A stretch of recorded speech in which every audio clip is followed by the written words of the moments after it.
권력을 가진 사람들이 아무리 발버둥을 쳐도 자유, 인권, 법치, 민주주의, 인류의 보편적 가치와 싸워서 이길 수는 없습니다.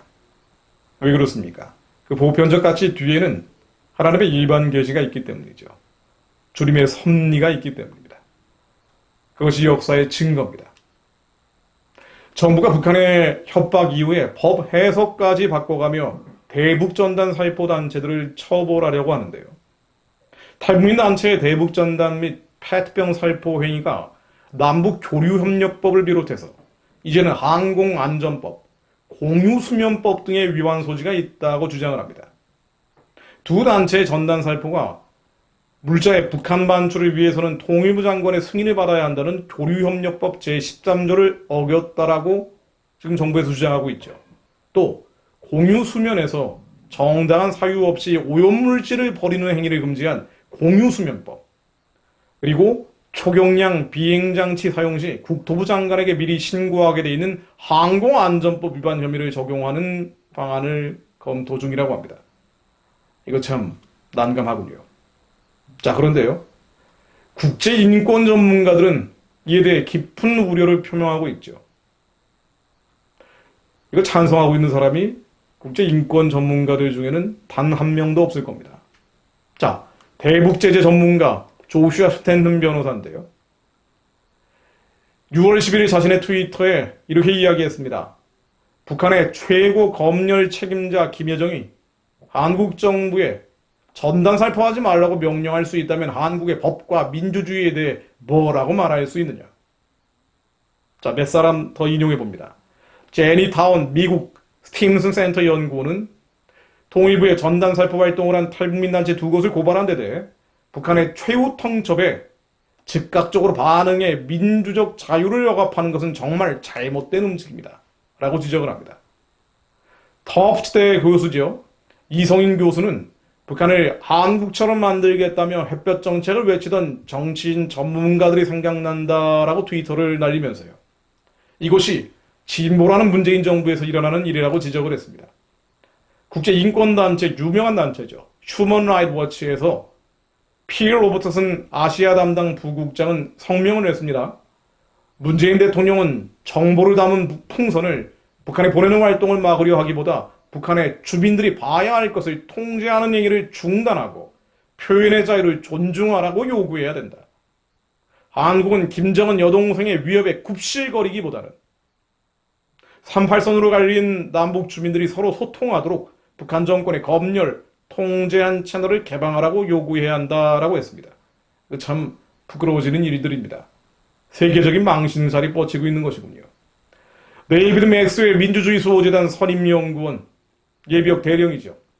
이분이 이렇게 이야기합니다. 이 일이 나를 마음 아프게 한다.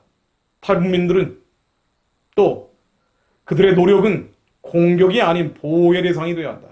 이런 행동이 한국이나 문 대통령의 평화 전략에 전혀 이익이 되지 않는다는 것을 알아야 한다. 한국이 굉장히 나쁜 길로 향하고 있다. 칼 거시면 미국 민주주의진흥재단 회장은 이렇게 이야기합니다. RFA 자유아시아 방송 인터뷰에서 나온 얘기죠. 표현 언론의 자유가 없는 북한의 정보를 알리려는 노력은 세계 인권 선언 정신에 부합한다. 이런 표현의 자유를 제한하려는 일부 한국인이 우려된다. 북한 국경 밖에서 북한 주민을 돕고 지원하는데 이들에게 정보를 제공하는 것은 아주 중요한 것이다. 북한 인권운동의 대모죠. 수잔 솔티 여사입니다.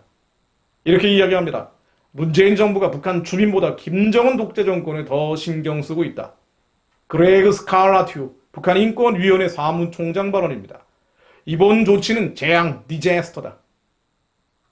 CIA 출신인 브루킹스 연구소 정박 한국 석좌는 이렇게 이야기합니다. 북한의 김씨 집안은 지난 수십 년간 통치를 확고히 하기 위해 폭력, 고문, 테러에 의존해왔다. 이런 문제점들을 지속적으로 조명하고 목소리 내는 것을 북한은 가장 아파한다.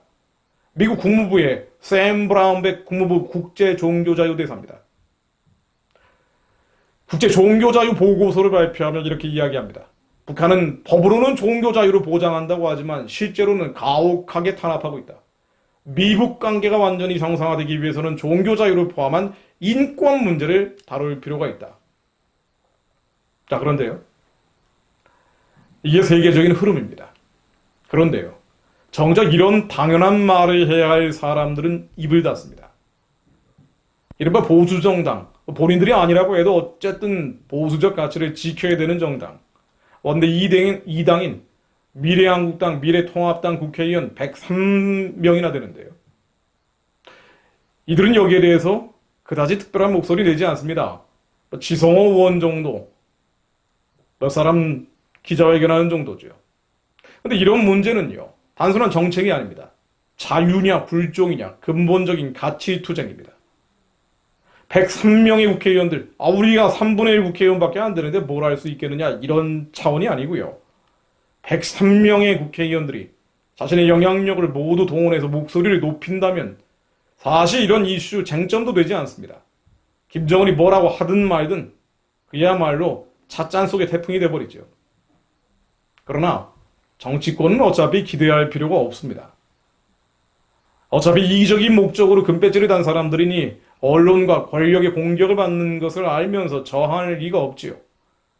그런데 더 놀라운 것은 교회의 침묵입니다.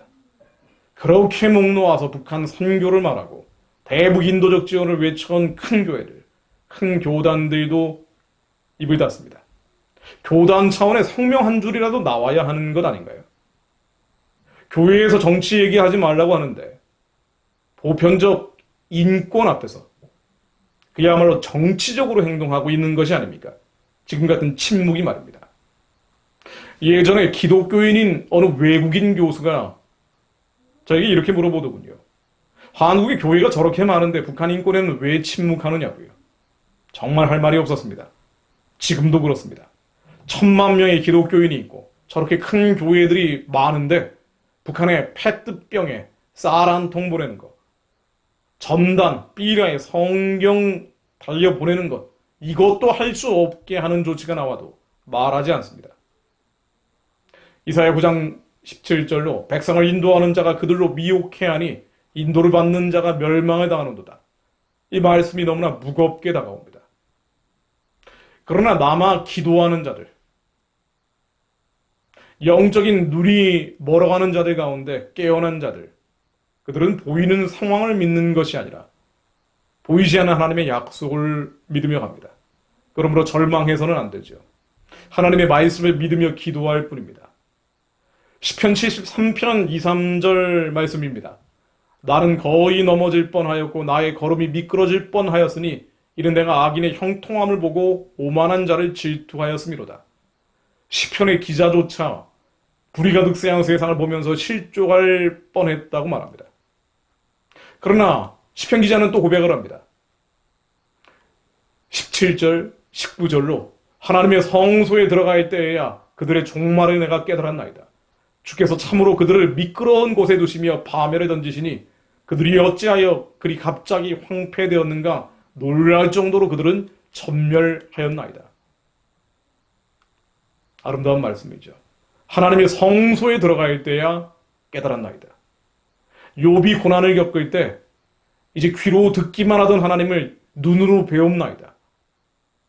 회개의 기도가 터져 나올 때 귀로 듣기만 하던 하나님을 눈으로 보게 될 때, 하나님을 만나게 될 때 그제서야 내가 의롭다고 여겼던 모든 것이 하나님 앞에 죄악이었음을 깨달았던 것처럼 하나님의 성소에 들어갈 때 결국 하나님의 말씀, 악이 스스로 무너질 것이라는 주님의 말씀이 맞았다. 그것이 이루어진다는 것을 깨달았다는 것이죠. 김정은 정권과 그들이 영합하는 이들이 아무리 흥황한다 할지라도 하나님의 성소에 들어가는 이들이 나오면 그들의 종말을 우리도 깨닫게 될 것입니다. 주께서 참으로 그들을 미끄러운 곳에 두시며 파멸에 던지시니 그들이 어찌하여 그리 갑자기 황폐되었는가 놀랄 정도로 평양의 어둠의 진은 전멸할 것입니다. 그러므로 눈에 보이는 것, 귀에 들리는 것으로 낙심낙담하기 이전에 하나님의 성소에 들어가 주님의 말씀이 맞구나. 하나님의 지성소 안에 영혼의 닻을 내리고 그렇지, 이 말씀이 가슴속 깊이 믿어지는 그런 이들이 일어날 때 아버지의 뜻이 하늘에서처럼 이 땅 위에 이루어질 것을 믿습니다. 하나님의 성소에 들어가는 이들이 나올 때 그런 이들이 일어날 때 하나님은 이 말씀이 한반도에 응하게 하실 것입니다. 이 민족을 향한 선교한국의 약속을 이루어 주실 것입니다. 우리는 오늘도 그 말씀을, 그 약속을 이루어 달라고 기도할 뿐이죠. 더 하나님의 성소에 들어가기 위해, 지성소에 들어가기 위해 기도할 뿐입니다. 파수꾼처럼 말입니다. 이사야 62장 6절 7절 말씀 선포하며 마무리합니다. 예루살렘이여, 내가 너의 성벽 위에 파수꾼을 세우고 그들로 하여금 주야로 계속 잠잠하지 않게 하였느니라. 너희 여호와로 기억하시게 하는 자들아, 너희는 쉬지 말며 또 여호와께서 예루살렘을 세워 세상에서 찬송을 받게 하시기까지 그로 쉬지 못하시게 하라. 하나님, 파수꾼처럼 잠잠치 않고 기도하오니 여호와께서 동방 예루살렘 평양에 주님 영광 받으실 성전에 찬송 받으시는 날까지 주님 잠잠치 않고 저희들 기도하오니 주님 쉬지 않으시고 주님 영광 받으시는 그날 올 수 있도록 이 한반도 위에 말씀으로 응하여 주옵소서. 악인의 악이 끊어지게 하시고 의인을 세워 주옵소서. 하나님을 두려워하며 경외하는 지도자들이 이 땅 위에 일어나게 하옵소서. 그렇게 선교하는 한국 교회의 길을 열어주옵소서. 예수 그리스도 이름으로 기도했습니다. 아멘.